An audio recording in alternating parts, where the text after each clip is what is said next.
Good evening, नमस्कार। स्वागत है आपका स्टडी IQ यूट्यूब चैनल पर। मैं वासु। हमारी चल रही थी रेलवे की सीरीज। रेलवे की सीरीज का आज हमारा डे 66 है। हमने एक टारगेट लिया था कि 90 डेज में हम अपना मैथ्स का सिलेबस कंप्लीट करेंगे। आज एक इम्पोर्टेंट चैप्टर हम लोग स्टार्ट करने जा रहे हैं। चैप्टर का नाम है स्टैटिस्टिक्स। थोड़ा सा प्रोनाउंस करने में भी अजीब लगता है ये स्टैटिस्टिक्स। ठीक है, इसके साथ वही स्टोरी है जो कच्चा पापड़ पक्का पापड़ के साथ होती है कि लगातार 4-5 बार इसको लगातार बोल के देखो, जीभ की एक्सरसाइज वैसे ही हो जाती है। ठीक है, हिंदी में स्टैटिस्टिक्स को सांख्यिकी कहा जाता है। तो किसी बच्चे को बोलने में इश्यू हो तो कई बच्चे इसको स्टेट्स भी कह देते हैं, कई बच्चे इसको सीधे स्टैटिक्स भी कह देते हैं। तो चलता, अपना उद्देश्य है बात को अंडरस्टैंड करना। चैप्टर स्टार्ट करने से पहले एक ज़रूरी बात आपको दिख रहा होगा, टेलीग्राम पर जाएं, सर्च करें वासु स्टडी IQ। ये अपना टेलीग्राम का चैनल है। नीचे वाला पार्ट जो आपको दिख रहा है ये अपना डाउट ग्रुप है, जहां पर आप अपने डाउट्स पूछ सकते हैं। तो चलिए अभी सेशन को स्टार्ट करते हैं। सेशन को स्टार्ट करते ही सबसे पहले आपके सामने दिख रहे हैं दो फॉर्मूले। एक फॉर्मूला है अपने पास मीडियन का, एक फॉर्मूला है अपने पास मोड का। अब यहां पर ध्यान रखना, तीन चीजें तो सबसे ज्यादा इंपॉर्टेंट है। एक आपका होगा यहां पर मीन कह लें या फिर आगे टर्म आ जाएगी। वैसे तो ये सारी की सारी चीजें माध्य कहा जाता है। फिर अगली टर्म है आपकी मीडियन, जिसे हम लोग एक सीधे सीधे कह सकते हैं माध्य का। और एक अगला आता है अपने पास मोड या फिर बहुलक। हम लोग अभी क्या डिस्कस करेंगे, देखो दो पार्ट होंगे इसके। आज वाले में तो कई सारी इधर उधर की बातें चलेंगी। जाहिर सी बात है कि भाई जो चैप्टर स्टार्ट कर रहे हैं कम से कम उसके बारे में हमें कुछ बेसिक अंडरस्टैंडिंग तो हो कि ये क्या चैप्टर है, कैसा है। डील कौन कौन सी क्लास को करेंगे हम लोग, 9th क्लास को और 10th क्लास को, जो NCERT के सिलेबस के अंदर है। क्योंकि NCERT के जो सिलेबस में बात दे रखी है वो भी इतनी ज़्यादा है कि उतना कुछ भी आपसे नहीं पूछा जाता है। अब यहाँ ये दो फॉर्मूले हैं, इन दोनों को वैसे तो आपको ध्यान रखना है। ये फॉर्मूला तो मैं आपको, अगर आपको जैसे कहीं मीडियन निकालनी हो, इस फॉर्मूले के बिना भी आप मीडियन को फाइंड कर सकते हैं, ऐसा मैं आपको सिखा दूंगा। मोड वाला पार्ट है, इस वाला फॉर्मूला भी बिल्कुल ऐसा करना संभव है, लेकिन मामला थोड़ा सा पेचीदा है।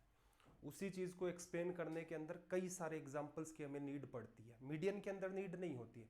मीडियन तो एक या दो क्वेश्चन करेंगे हम लोग, इतने में आपको समझ आ जाएगा कि भाई बिना फॉर्मूले भी मीडियन को फाइंड किया जा सकता है। कुछ स्पेसिफिक केस हैं जहां पर इस फॉर्मूले की नीड होती है। बाकी आपका मीन हो, मीडियन हो, मोड हो, इन सबको निकालना बड़ा ही आसान होता है। अब इसको जब हम लोग समझ लेंगे तो फॉर्मूला वैसे ही याद करना आसान हो जाएगा। तो स्थितियां वही बनती हैं कि फाइनली आपको याद भी हो जाएगा और आपको याद भी रखना है। याद क्यों रखना है, हो सकता है एग्जामिनर आपसे सिर्फ और सिर्फ फॉर्मूला ही पूछ ले कि मीडियन निकालने का फॉर्मूला क्या है, मोड निकालने का फॉर्मूला क्या है, और इन तीनों के बीच में एक रिलेशन भी होता है। ये जो आपके पास MMM दिख रहे हैं, मीन मीडियन एंड मोड, इनके बीच एक इंपॉर्टेंट रिलेशन होता है, वो भी हम लोग डिस्कस करेंगे। तो कई सारी हमें जानने लायक यहाँ पर बातें मिलेंगी। अब देखो ये जो 9th हो गया, 10th हो गया, 11th 12th हो गया, इनमें जो स्टैटिस्टिक्स का सिलेबस है वो असल में देखा जाए तो मेरे शब्दों में सुनोगे तो वो एक तरीके से झूठा मूठा सा ही काम है। झूठा क्यों कहा भाई इन सारी चीज़ों को, देखो ये बस एक रास्ता है थोड़ा सा कि कुछ बेसिक चीज़ें हैं, कुछ टर्मिनोलॉजी है, उसको समझना होता है, इसलिए इन सारी चीज़ों को इतनी क्लासों में पढ़ाया जाता है। जैसे एवरेज है अपने पास, शुरुआत करते हैं एवरेज से। एवरेज हम लोग यहाँ भी पढ़ेंगे, यहाँ पर उसका नाम हमारे पास रहेगा मीन। एवरेज जो होता है, कुछ लोग सोचते हैं कि एवरेज से काफ़ी कुछ पता चल जाता है, एवरेज से हमें कुछ खास नॉलेज नहीं मिलता। और ये जो स्टैटिस्टिक्स है इसका जन्म कैसे हुआ, इसकी नीड क्यों पड़ी। अब इसके अंदर जैसे आपने बहुत सारे नाम भी सुने होंगे, जैसे PC महालनोबिस का नाम आपने सुना होगा, प्रशांत चंद्र महालनोबिस, नेहरू महालनोबिस का मॉडल बहुत ज़्यादा फेमस है। और जैसे बीटेक वाले बच्चे होंगे तो लाप्लास का नाम भी सुना होगा, लाप्लास और Fourier, specially electronics and electrical के जो बच्चे होते हैं उन सब ने इन सारे नामों को सुन रखा होगा। तो असल में लाप्लास का यूज भी यहाँ पर होता है। बहुत सारे साइंटिस्ट ऐसे हुए हैं जिन्होंने इन सारी चीज़ों पर काम किया है, इवन दो इन पर काम करके तो उनको नोबेल प्राइज़ भी मिल गया है। तो हमें कई सारी चीज़ें जो हमारे काम लायक है, मेरा प्रयास ये रहेगा कि सिर्फ मैं आपको वो किताब वाली बात ना आपके सामने रख के थोड़ी सी अंडरस्टैंडिंग भी डेवलप करवाऊं कि एक्चुअल में ये क्या मामला है, प्रैक्टिकल लाइफ में इसका कितना यूज होता है, चीज़ें कितनी रिलेवेंट है। एग्जाम में तो ऐसा है 2 सेशन होंगे, दूसरा सेशन सबसे ज़्यादा इंपॉर्टेंट है, उसके स्टार्टिंग में मैं आपको कई सारी चीज़ें रिवाइज भी करवाऊंगा। तो अगर आप सिर्फ दूसरा सेशन देखकर भी जाएंगे तो भी आपकी एग्जाम के सारे सवाल सोल्व हो जाएंगे। लेकिन अगर किसी बच्चे के मन में क्यूरियोसिटी है कि इन सारी चीज़ों का जन्म कैसे हुआ, एक प्रॉपर मैनर में रास्ता तय करके हम लोग जाएं कि भाई ये जो मीडियन हो गया आपका जो मोड हो गया, आपका मीन हो गया, ऐसा केस आता है तब कैसे निकालते हैं, डेविएशन क्या होता है। हालांकि जब मैंने एसएससी और सीडीएस के लिए आपको पढ़ाया था एवरेज चैप्टर, तब भी आपको डेविएशन एक्सप्लेन किया था कि असल में विचलन क्या है, और ये जो स्टेटिस्टिक्स का पार्ट है हमारा, इसका यूज हम लोग अपनी मैथ्स में कहाँ कर सकते हैं। ऐसा नहीं है इसके बेसिस पर सारी मैथ सोल्व कर दोगे, कुछ कुछ पार्ट अपने ऐसे हैं वहाँ पर इन चीज़ों का हम यूज कर सकते हैं। तो देखो एवरेज से हमें कुछ खास पता नहीं चलता। देखना जैसे एवरेज से अगर हम लोग कहें कि 2 आदमी हैं अपने पास और दोनों की जो एवरेज इनकम हमने निकाली वो हम लोगों ने निकाल ली मान लो 2 लाख करोड़, बहुत बड़ा डेटा है 2 लाख करोड़।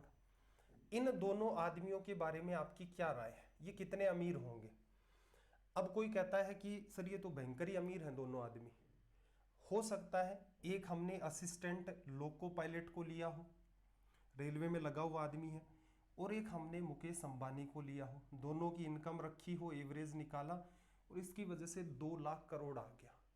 क्या समझे यहाँ से हमें समझ आया कि अच्छा ये तो भयंकर, मतलब वो झूठ वाला काम हो गया आपका कि यहाँ 2 लाख करोड़ दिख रहा था, देखते ही फीलिंग आ रही थी दोनों गजब के अमीर आदमी होंगे, लेकिन जब आपके सामने सच्चाई रखी तो ये आया। ऐसा भी हो सकता है एक आदमी की 1 लाख करोड़ हो, एक आदमी की 2 लाख करोड़ हो, दूसरे की भी 2 लाख करोड़ हो, ऐसी भी संभावना है। जैसे आपने पढ़ा होगा per capita income, per capita income, nominal per capita income भी होता है, परचेजिंग पावर पैरिटी के हिसाब से भी पर कैपिटा इनकम होता है।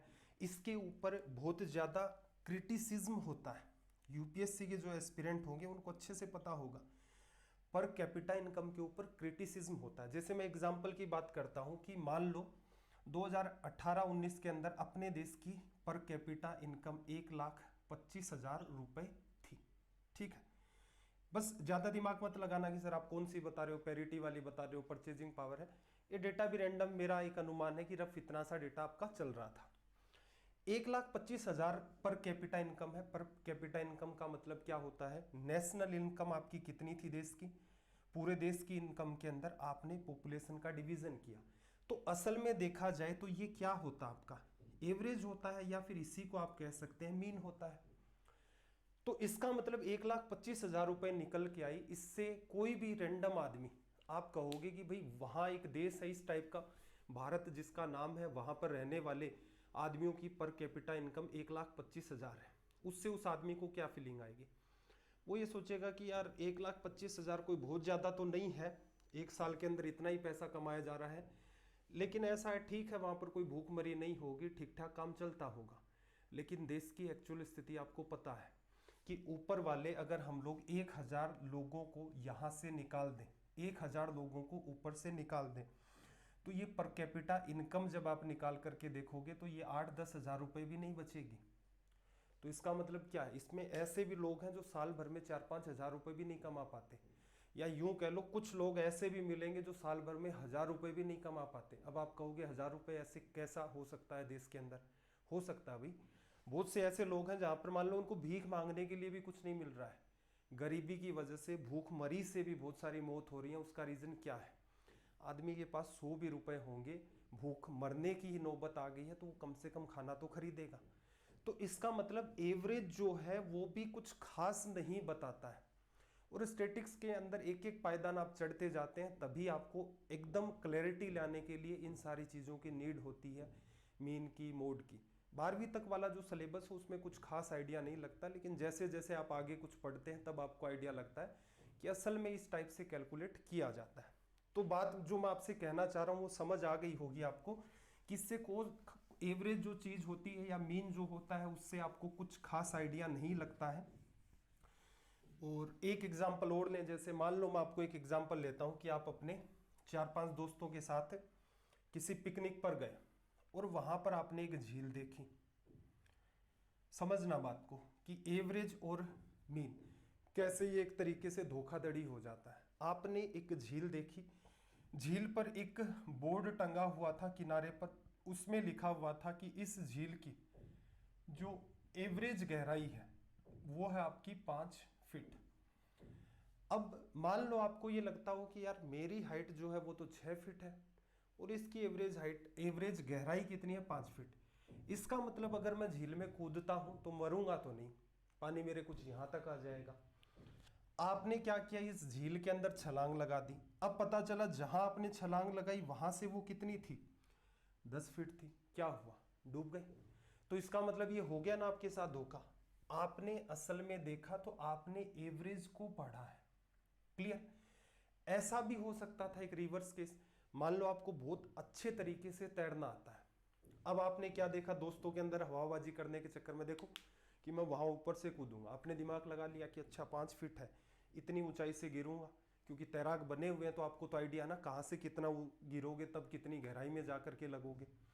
तो आपने दिमाग लगाया कि अच्छा इनको मैं ऊपर से कूद के दिखाता हूँ। आपने जंप लिया, तैरना आपको अच्छे से आता है, दोस्तों में हवा बनाने के चक्कर में आप कूद गए। अब जहां आप कूदे वहां ऐसा हुआ कि पानी 1 ही फीट था। अब क्या होगा, कमर टूट जाएगी। और तो क्या, जिनमें हवा बनाने की कोशिश कर रहे थे वही आपको कंधे पर उठा करके घूम रहे हैं।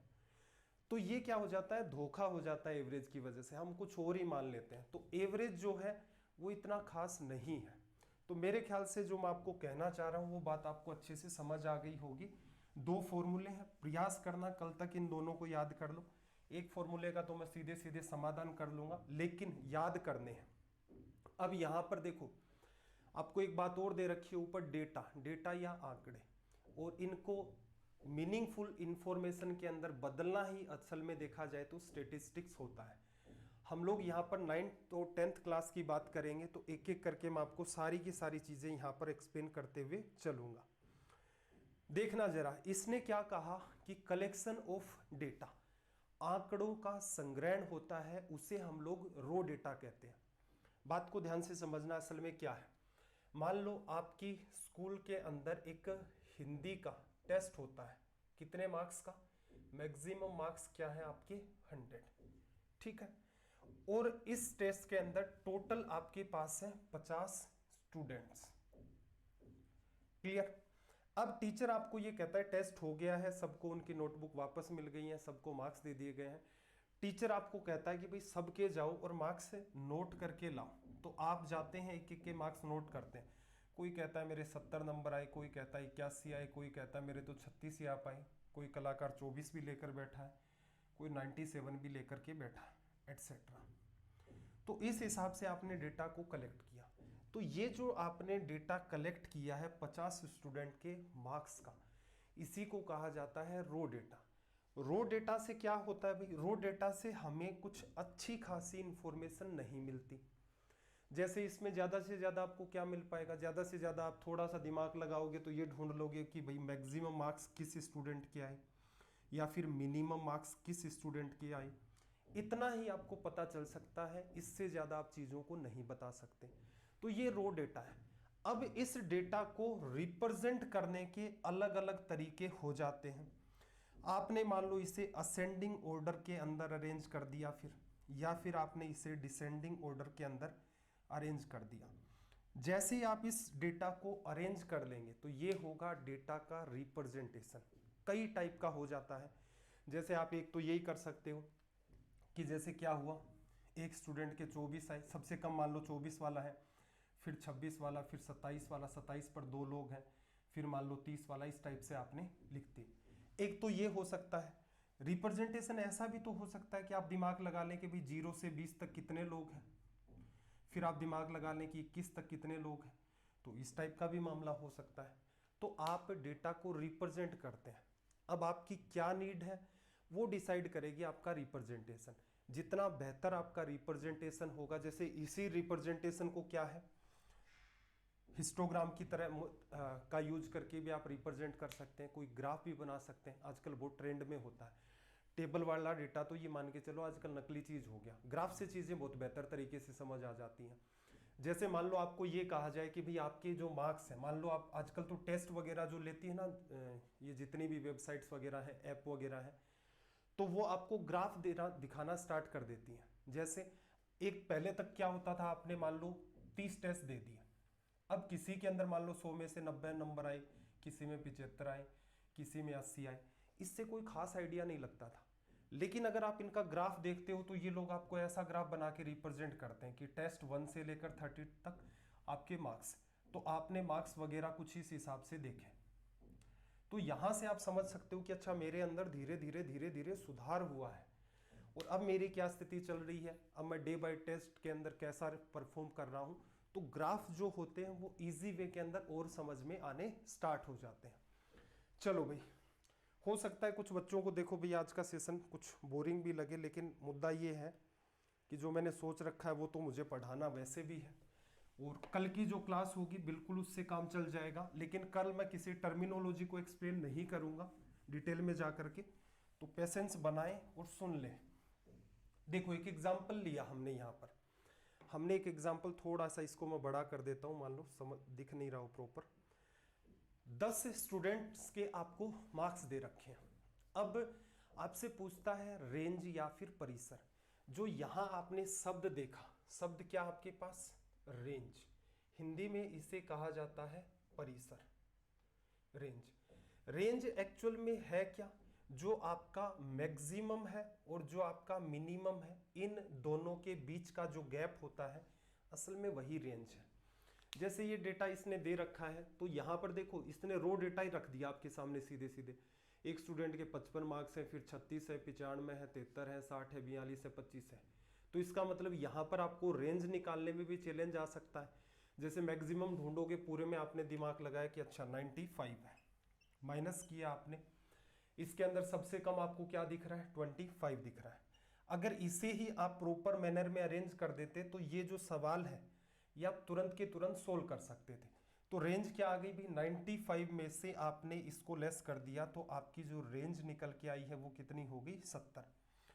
ऐसे छोटे छोटे सवाल भी मैंने एग्जाम में देखे हैं प्रीवियस ईयर पेपर में, तो इनको ध्यान से सुनते जाओ। बस आपका काम है इनको सुन लो, समझाने का काम मेरा है, बिल्कुल दिमाग में चीजें चली जाएंगी। अब देखना जरा आगे, इसने सवाल थोड़ा सा बड़ा उठा लिया। इस बार क्या दिया भाई आपको, इस बार आपको 30 स्टूडेंट्स हैं, उनके मार्क्स दे दिए, एक के 10, 20, 36, फिर 92, 95, 40, 50, 56, 60। अब इस डेटा को देख करके तो वैसे ही दिमाग हिल जाएगा कि भाई यहाँ से क्या तो निकालें, क्या अरेंज करें, क्या छोड़ें। तो रो डेटा के साथ समस्या यही होती है कि हम एक तो बहुत ज़्यादा कुछ नहीं निकाल सकते, गिना चुना कुछ निकालोगे तो भाई इसकी रेंज निकाल सकते हो। जैसे सबसे ज़्यादा नंबर आपको 92 दिख रहे होंगे यहाँ पर, ठीक है, 92 ही मैं देख पा रहा हूँ। सबसे कम मुझे नंबर दिख रहे हैं यहाँ पर 10, जो कि स्टार्टिंग के अंदर ही है। रेंज क्या होगी भाई, 92 में से 10 को लेस कर दिया, इसकी रेंज हो जाएगी 82। अब बात को थोड़ा सा आगे और स्मूथ करके समझते हैं। यही जो बात आपको दे रखी थी अभी, देखना जरा, 30 स्टूडेंट्स के आपको मार्क्स दे रखे थे। इसको जूम कर देता हूं, मेरे ख्याल से दिख रहा होगा अच्छे से। देखो आपको जो 30 स्टूडेंट्स के मार्क्स दे रखे थे यहां पर, अब इनको क्या किया इसने, अरेंज किया थोड़े प्रॉपर मैनर के अंदर। इसका भी एक अपना नाम होता है, क्यों रखा गया है, इसके रिप्रेजेंटेशन में ही सारी की सारी बातें छिपी हुई हैं। देखना जरा, अंक इसने लिखे हैं लेफ्ट साइड में, आपको दिख रहा होगा 10 number, 20 number, 36 number, 40 number, 50 number से लेकर 95 नंबर तक, ठीक है। स्टूडेंट्स की संख्या, अब यहां पर देखो एक शब्द निकल के आया आपके सामने, फ्रीक्वेंसी। फ्रीक्वेंसी या फिर इसे बारंबारता कहते हैं। हिंदी में इसे बारंबारता कहा जाता है। इसका मतलब क्या है? इसका सिंपल सा मतलब है कि कौन कितनी बार रिपीट हो रहा है। इसको देख करके आप क्या कह सकते हो? टेबल को समझना, वो जो पुराने वाली अभी अभी आपके सामने टेबल रखी थी, ये वाली सेम वो का वही है। इन्हीं 30 स्टूडेंट्स के मार्क्स हैं, इन्हीं को एक टेबल की फॉर्म के अंदर रख दिया। अब इसका मतलब समझना, 10 अंक है, आगे फ्रीक्वेंसी लिखी हुई है एक। इसका मतलब क्या है? एक बच्चे के 10 नंबर आए हैं, 20 नंबर भी एक ही बच्चे के आए हैं। फिर देखा 36 नंबर, फ्रीक्वेंसी कितनी? 3। इसका मतलब 3 बच्चे ऐसे हैं जिनके 20-20 नंबर आए हैं, 36-36 आए हैं। 40 बच्चे ऐसे हैं जिनके 4 बच्चे ऐसे हैं जिनके 40-40 नंबर आए। तो फ्रीक्वेंसी का मतलब वो होता है कि कोई चीज कितनी बार रिपीट होती है। आगे चल के जब हम लोग बहुलक पढ़ेंगे तो उसमें एक छोटी सी बात हम लोग यही कहेंगे कि जिसकी फ्रीक्वेंसी सबसे ज्यादा है उसी को क्या कहा जाएगा? बहुलक। ठीक है भाई, चलो अब इसने इसके नीचे एक नाम दिया, अवर्गीकृत बारंबारता बंटन सारणी, अनग्रुप्ड फ्रीक्वेंसी डिस्ट्रीब्यूशन टेबल, या फिर इसे नॉर्मली कहा जाता है फ्रीक्वेंसी डिस्ट्रीब्यूशन टेबल। ये नाम क्यों पड़ा भाई? अनग्रुप्ड क्यों कहा इसे हम लोगों ने? अवर्गीकृत। रीजन ये है कि लेफ्ट साइड में इसने जो आपके सामने मार्क्स लिख रखे हैं इनका ग्रुप नहीं बनाया है। इसने इतने जितने भी टाइप के लोग थे सबको शामिल कर लिया। अगर ये कहता कि 0 से 10 नंबर वाले इतने बच्चे हैं, 10 से 20 वाले इतने बच्चे हैं, 20 से 30 वाले इतने बच्चे हैं, तो ये क्या हुआ? ये एक ग्रुप है, ये अगला ग्रुप है, ये उससे अगला ग्रुप है। अगर ऐसा होता तो इसे हम लोग क्या करते? वर्गीकृत वाली सारणी। ठीक है, ग्रुप्ड हो जाता। यहां कोई ग्रुप नहीं बना रखा है। अब देखो, जब भी कभी ये ग्रुप बनता आगे चल के एक बात और आएगी। मान लो किसी बच्चे के नंबर आ गए 9, तो वो कौन से ग्रुप में जाएगा? तो आप सीधे कहेंगे कि 0 से 10 मार्क्स वाले ग्रुप में जाएगा। अगर किसी बच्चे के 10 नंबर आ गए तो कौन से ग्रुप में जाएगा? तो आप कहेंगे कि सर 10 तो 0 से लेकर 10 तक तो यहां भी है और 10 से 20 यहां भी है, तो चाहे इसमें रख लो चाहे इसमें रख लो। नहीं, ऐसा नहीं होता है। जो ग्रुप बाद में आता है, जो बाद में मतलब बड़े नंबर की तरफ मूव करते हैं हम लोग, हमेशा ही आप टेबल देखोगे इस टाइप की, तो एक असेंडिंग ऑर्डर होता है, बढ़ता हुआ क्रम होता है। तो 0 से 10 वाले, अगर किसी बच्चे के 10 मार्क्स हैं तो उसे हम लोग 9 वाले को इसमें शामिल करेंगे, 8 नंबर वाले को इसमें करेंगे, 7 वाले को इसमें करेंगे, ठीक है, 3 वाले को इसमें करेंगे, 10 नंबर जिसके आए हैं, 11 जिसके आए हैं, 19 जिसके आए हैं उसको इसमें रखेंगे, 20 वाला किस में जाएगा? जिसके आए हैं वो इस ग्रुप में चला जाएगा। तो जो ऊपर वाला ग्रुप होता है उसके अंदर मामला चला जाता है, या यूं कहे जिसकी लोअर लिमिट 10 है उसी के अंदर 10 नंबर वाला स्टूडेंट चला जाएगा। इनका ध्यान रखते चलना, क्योंकि ये जो चीज है मीडियन फाइंड करने में हेल्प करेगी, वहां पर हमें जज करना पड़ता है। चलो भाई और आगे चलते हैं। देखना जरा यहाँ पर, फिर थोड़ी सी चीजें कॉम्प्लेक्स होती हुई आपको दिख रही होंगी, तनाव नहीं लेना है। 9वीं क्लास के बच्चे ये बात पढ़ते हैं, सारे के सारे एग्जाम्पल वही उठा करके आपके सामने रखे हैं। कुछ एक एग्जाम्पल्स को थोड़ा सा समझाने के लिए जरूर मॉडिफाई किया है। तो तनाव तो किसी भी प्रकार का नहीं लेना है कि सर ये इतनी बड़ी बड़ी टेबल है, एग्जाम में ऐसा कुछ आता नहीं है, इतनी लंबी चौड़ी टेबल। एग्जामिनर भी सोचता है कि छोटे मोटे सवाल से भी आपको ज्ञान है या नहीं है उसका पता किया जा सकता है। इसने क्या कहा है देखना, ट्री का प्लांटेशन किया गया है, पेड़ लगाए गए हैं, स्कूल कितनी है? 100 स्कूलों में पेड़ लगाए गए हैं। हर स्कूल में क्या होता है? 100 पेड़ लगाए जाते हैं, तो कुल मिलाकर 10,000 पेड़ों को लगाया जाता है। मान लो कोई वन महोत्सव वगैरह चल रहा होगा कि नेताजी ने कहा होगा कि भी ये मेरे ज़िले की ये 100 स्कूलें हैं, तो ऐसा करेंगे हर स्कूल के जो बच्चे हैं मिलकर के अपने आसपास के एरिया में 100 पेड़ लगाएंगे। अब 2 महीने के बाद क्या किया गया? एक सर्वे किया गया। हो सकता है किसी न्यूज़ चैनल ने सोचा कि भी जो पेड़ वेड़ लगाए उनका क्या हिसाब किताब है। तो पहली स्कूल ने जितने भी पेड़ लगाए थे उनमें से जिंदा कितने बचे हैं? 95, ऐसा समझ लो। ऊपर से नीचे हम लोग इसको रीड कर लेते हैं। तो अगले वाले में आप ये वाला देखोगे, फिर 76 हो गया, उससे नीचे 75, फिर आपका 89, फिर 93, 86, 87, 69, 92, 53। ये उन पेड़ों की संख्या है जो जिंदा बचे हैं पूरी की पूरी 100 स्कूलों में से। 10,000 पेड़ लगाए थे। चलो भाई, फिर इसको क्यों रखा है यहाँ पर, बात को समझना। पिछले वाले केस में हमने क्या देखा था? Ungrouped frequency distribution table. उसमें क्या था? 10 नंबर जिस बच्चे के आए हैं उसको शामिल किया, 20 नंबर के 3 बच्चे हैं तीनों को शामिल किया, 36 नंबर जितने बच्चों के थे, 3 बच्चों के उनको भी शामिल किया। तो इसका मतलब वहाँ जितने भी टाइप के नंबर थे सारे के सारे लोगों को शामिल कर लिया। अगर वैसी ही टेबल हम लोग यहाँ पर बनाते, हर स्कूल ने 100 पेड़ लगाए हैं, किसी स्कूल के 40 जिंदा है, किसी के 42 जिंदा है, किसी के 73 जिंदा है, तो टेबल बहुत बड़ी बन जाती, चैलेंज आ जाता। तो इसलिए क्या किया जाता है कि भाई इन पेज का भी तो महत्व है, कि ऐसा नहीं है कि आप डेटा एग्जिट करने के चक्कर में मामला इतना टिपिकल कर दें कि समझ ही नहीं आ रहा है क्या हो रहा है। तो इसलिए क्या किया जाता है, इनके ग्रुप बना दिए जाते हैं। तो ग्रुप इसने क्या किया भाई, 20 से 29 बचे हुए पौधे, इसने दिमाग लगाया कि भाई सबसे नीचे की जो रेंज है 20 पौधे तो हर जगह बचते ही बचते हैं, उससे कम जो है ऐसा कोई भी केस नहीं है। तो टेबल कहाँ से बनानी स्टार्ट की, ऐसी स्कूल जिनमें 20 से लेकर 29 तक पौधे जिंदा है, 30 से लेकर 39 तक पौधे जिंदा है, 40 से 49 तक जिंदा है, इस टाइप के। सामने अगेन वही शब्द बारंबारता या फ्रीक्वेंसी किसको बताता है, कौन सी चीज कितनी बार रिपीट हुई है, कितनी बार को बताता है ये आपकी फ्रीक्वेंसी। सबको ऐड कर दिया, स्कूल कितने आगे 100।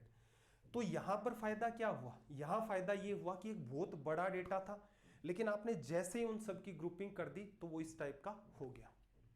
अब एक बात बताना मुझे, अगर यही की यही टेबल में वेट ऑफ पीपुल के लिए ट्राई करूं, कि मान लो मेरे पास 100 लोग हैं कुल मिलाकर के, और उनका कुछ वजन दे रखा है यहाँ पर, किसी का वजन कुछ है, किसी का 20 किलो से नीचे मेरे पास यहाँ पर भी कोई आदमी नहीं है, क्या ये टेबल इसी टाइप से बनाई जा सकती है? तो एक तो हो सकता है अपना जवाब हाँ। एक समस्या पैदा हो जाएगी यहाँ पर, मान लो किसी आदमी का वेट 29.5 kg है, अगर उसे मैं इस टेबल में फंसाना चाहूं तो वो कहाँ आएगा? इन्होंने तो पेड़ों के लिए की है, ऐसा तो है नहीं कि सर ये वाला जो पेड़ है ना ये आधा जिंदा है आधा मरा हुआ है, ऐसा थोड़ा ना डेटा देखा होगा कि सर ये जो पेड़ है ना आपको दिख रहा है ये 25% जिंदा है, 75% मर गया है। पेड़ का सिंपल सा केस था कि या तो वो पेड़ एकदम नष्ट हो गया या फिर ठीक पड़ा है। तो इस चक्कर में इन्होंने 20 से लेकर 29 तक एक रेंज चुनी, फिर आगे 30 से 39 तक एक रेंज चुनी। लेकिन अगर यही वजन होता आपके सामने इतने लोगों का, तब बताना संभव भी था और नहीं भी था। अगर मान लो 29.5 kg का कोई आदमी होता तो किस ग्रुप में शामिल करते, तब चैलेंज आ जाता। तो उस केस में ग्रुपिंग कैसे की जाती है, उस केस में ऐसे करते, 20 से 30 तक की रेंज, फिर 30 से 40 तक की, जहां ये खत्म हो रहा है एग्जिट वहीं से स्टार्ट कर देते हैं। तो इसका मतलब 29.5 kg वाला आदमी इस ग्रुप के अंदर चला जाता, आगे वाला उससे अगले में 30 किलो वाला कहाँ जाता, यहां लिखूं या यहां लिखूं, जिसकी लोअर लिमिट 30 है वहां पर चला जाता। छोटी छोटी बातें हैं, बार बार मैं आपको एक ही बात कह रहा हूं कि सेकंड सेशन है, उससे आपके सारे सवाल एग्जाम के सोल्व हो जाएंगे। लेकिन कई बच्चे ऐसे होते हैं कि उनको थोड़ा डिटेल में एक्सप्लेन कर दो तो उनके लिए समझना आसान होता है, वरना मैं चाहता तो ये जो डिज़ाइन किया था हमने 90 डेज का कोर्स, मैंने सारा का सारा ऑब्जर्व किया और ये देखा कि यार रेलवे तो कोई बेहतर ढंग के सवाल तो पूछ नहीं रहा है, एक ही क्लास रख लेते हैं। फिर एक चुनौती ये आ गई कि यार कई बच्चे ऐसे होते हैं जो मतलब ज़्यादा रटने में विश्वास नहीं रखते, उनके वो अंडरस्टैंडिंग डेवलप करनी होती है। तो यही सोच करके मैंने यहाँ पर 2 क्लासेज स्टेटिस्टिक्स की आपकी डाली हैं। तो इन चीज़ों को बस आज के सेशन को आप देखते जाओ, आज कुछ उतारना आपको मेरे हिसाब से नहीं उतारना है, अगली क्लास की एक एक बात आपको देखनी है और वहाँ भी मैं एक्सप्लेन कर दूंगा कि ये इंपॉर्टेंट है ये इंपॉर्टेंट नहीं है। तो मेरे ख्याल से आपको बात समझ में आ गई होगी, जैसी ज़रूरतें होती हैं उसी हिसाब से आपकी ग्रुपिंग की जाती है। तो अभी तक हमने क्या कंक्लूजन निकाला कि रो डेटा जो आपका होता है वो कोई खास नहीं होता है, उसमें ज़्यादा से ज़्यादा इतना पता लगा सकते हैं कि भाई ये हिसाब किताब है, सबसे ज़्यादा नंबर किसके, सबसे कम नंबर किसके। फिर हमने क्या किया था, अवर्गीकृत, नॉन ग्रुप्ड या अनग्रुप्ड, और ये वाला क्या है आपका वर्गीकृत बारंबारता बंटन सारणी। यहां पर इन दोनों में भी डिफरेंस है, अवर्गीकृत होगा मतलब आप ग्रुपिंग नहीं करेंगे, टेबल बहुत लंबी चली जाएगी, कोई खास आपको आइडिया नहीं लगेगा। तो आप क्या करते हो, इन सारी की सारी चीज़ों की ग्रुपिंग करते हो। अब यहां से कुछ आइडिया लग जाता है कि भाई देखो 23 स्कूल ऐसे हैं 100 में से जिनमें 80 से 89 तक पेड़ जिंदा बच के, ये परफॉर्मेंस थोड़ी ठीक है, इसका हिसाब देख करके भी आप एक रफ आइडिया लगा सकते हैं।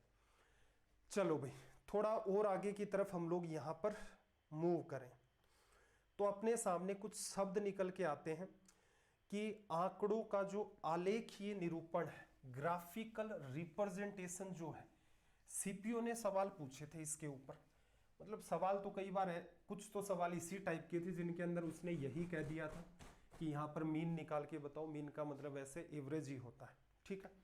रिप्रेजेंटेशन कई टाइप का होता है, बार ग्राफ बनाए जाते हैं, हिस्टोग्राम बना करके आपको ये सारी की सारी चीज़ें रिप्रेजेंट की जाती हैं, फिर फ्रिक्वेंसी पॉलीगन्स बनाए जाते हैं। असल में देखा जाए तो वो हिस्टोग्राम का ही मॉडिफाइड वर्जन होता है। अपने को नीड है नहीं, अगर आपको लगता है तो कमेंट करके बता देना। बिल्कुल सवाल जरूर डिस्कस करेंगे इस मुद्दे के ऊपर, लेकिन इनके अंदर बहुत गहराई में अपने को यहाँ पर अभी जाने की नीड नहीं है। चलो भाई आगे चलते हैं हम लोग, और एक 9th क्लास की एनसीईआरटी में बड़ा ही शानदार सा एग्जाम्पल दे रखा है, इसको मैंने थोड़ा सा मॉडिफाई कर दिया। यहाँ से हमें अगर इस पार्ट को भी आप देखते हैं और रेलवे के पुराने पेपर्स अटेम्प्ट करते हैं तो मेरा एक अनुमान है कि आप 70% सवालों को निपटा देंगे सिर्फ इसी बात से। जो आपको ये बात दिख रही है, इतना यहाँ पर जो कॉमन सेंस आपका डेवलप होगा उसको यूज करके रेलवे ने अब तक जितने सवाल पूछे हैं उनमें से 70% का निपटारा आप इजीली कर ले जाएंगे। अब इस बात को थोड़ा ध्यान से समझना। मेजर्स ऑफ सेंट्रल टेंडेंसी, केंद्रीय प्रवृत्ति के माप, ठीक है। टेंडेंसी क्या होती है, मतलब एक आपके कुछ विचार होते हैं कि कोई आदमी अच्छा है। अब अच्छे के क्या होते हैं, मायने कुछ अलग होते हैं। कोई कहेगा कि नहीं यार वो बीड़ी सिगरेट वाला नहीं होना चाहिए, वो खराब होता है। एक आदमी से कहोगे कि भाई अच्छा आदमी कौन है, वो क्या कहेगा कि मान लो जो सुबह 4 बजे उठता है रात को 10 बजे ही सो जाता है, वो अच्छा आदमी है। किसी से पूछोगे वो क्या कहेगा, वो कहेगा कोई आदमी गाली वाली ना देता वो अच्छा आदमी है। तो ये सबकी एक अपनी अलग अलग टेंडेंसी होती है। तो यहाँ पर भी स्टेटिस्टिक्स में हम लोग इन चीज़ों को पढ़ते हैं तो अपनी भी अलग अलग टेंडेंसी हो जाती है कि एक्चुअल में हमें क्या फाइंड करना है, ठीक है, हमें किस तरफ जाना है। तो उसकी तरफ हम लोग जाएंगे तो सहारा क्या है, मीन निकालना है, जिसकी वजह से हमें पता चले कि जो भी हमारे पास डेटा है, हमें जो इन्फॉर्मेशन चाहिए वो क्या मीन से निकालनी संभव है। तो वहाँ हमारी टेंडेंसी हो गई मीन या फिर माध्य। मीन के आगे ही मैंने एक शब्द लिख रखा है यहाँ पर एवरेज। तो ये असल में देखा जाए सेम टू सेम आपका एवरेज होता है, इसमें कोई दो राय नहीं है। मीडियन या फिर माध्यिका, या फिर इसके लिए एक शब्द और काम में लिया जाता है माध्यक। तो ये होती है आपकी पोजिशनल, ये आपका होता है पोजिशनल एवरेज। जो पीए लिख रखा है उसका मतलब नोट कर लेना, ये आपका होता है पोजिशनल एवरेज। पोजिशनल एवरेज का मतलब यहां पर जब हम लोग पढ़ेंगे तो पाएंगे एकदम जो मिड आपकी जो पोजीशन होती है वहां पर जो डेटा मौजूद होता है असल में वही आपका होता है मीडियन, माध्यिका या फिर माध्यक। एक शब्द आपको दिख रहा होगा मोड, मोड या फिर बहुलक, ठीक है। इसका मतलब यह होता है कि जिसकी फ्रीक्वेंसी सबसे ज्यादा, जिसकी फ्रीक्वेंसी सबसे ज्यादा, जिसकी बारंबारता सबसे ज्यादा, या फिर ऐसे कर लो भाई, एक नकली सा तरीका भी है याद करने का, जिसका लक सबसे ज्यादा।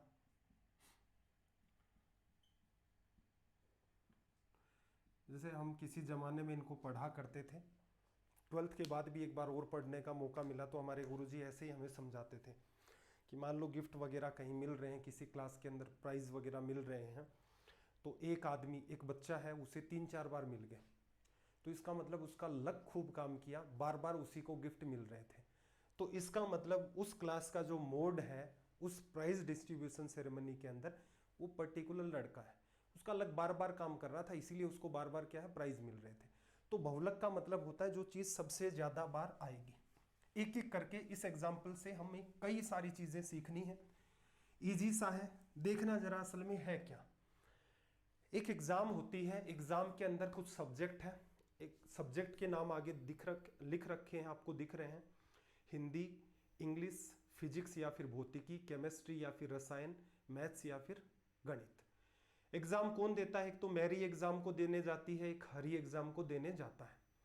मान लेते हैं 10 नंबर की एग्जाम थी, हर एक पेपर 10 नंबर का था, मार्क्स आए मैरी के, देखो हिंदी के अंदर 10 नंबर है, इंग्लिश में 8 हैं, फिजिक्स में 9 है, केमिस्ट्री में 8 है, मैथ्स में 7 है। हरी की बात करें तो 4, 7, 10, 10, 10 इस टाइप से मार्क्स आए। अब समाज के अंदर अगर ये दोनों ही मान लो एक ही मोहल्ले के अंदर रहते हैं तो एक सवाल यहां पर निकलता है कि यहां पर इंटेलिजेंट जो है वो कौन है, इन दोनों में होशियार कौन है, मैरी इंटेलिजेंट है या फिर हरी होशियार है। अब असल में देखा जाए तो आप मेरे ख्याल से ठीक ठाक एज आपकी हो जाएगी, मतलब 30-32 के आसपास पहुंचना जैसे जैसे आप स्टार्ट करेंगे, या फिर 30-35 को भी छोड़ो, इससे पहले ही आपको आइडिया लग जाता है 25 साल के आसपास कि 10वीं क्लास में आपको कहते थे कि इस बार नंबर ले आओ, आगे जीवन मज़े ही मज़े हैं। तो आपने क्या किया, खूब मेहनत की, 90% ले आए। 11वीं में चले गए, अब नंबर ज़्यादा ले आए तो क्या किया, मैथ्स दिला दिया, बायोलॉजी दिलवा दी। मेनली क्या होता है, लड़का है तो इंजीनियर बना देते हैं, लड़की है तो उसे डॉक्टर बना देते हैं।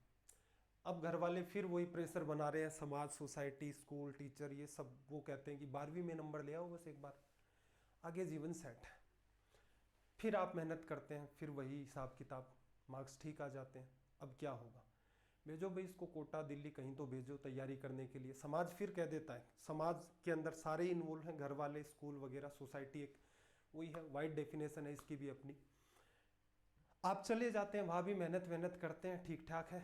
अब यहाँ थोड़ी सी गड़बड़ होती है, अभी तक आपको बहकावे में रखा गया था, रिस्ट्रिक्शन में मामला चल रहा था, अब हो सकता है एकदम कंप्लीट डाइवर्ट हो जाए, पढ़ाई में कोई खास मन ना लगे।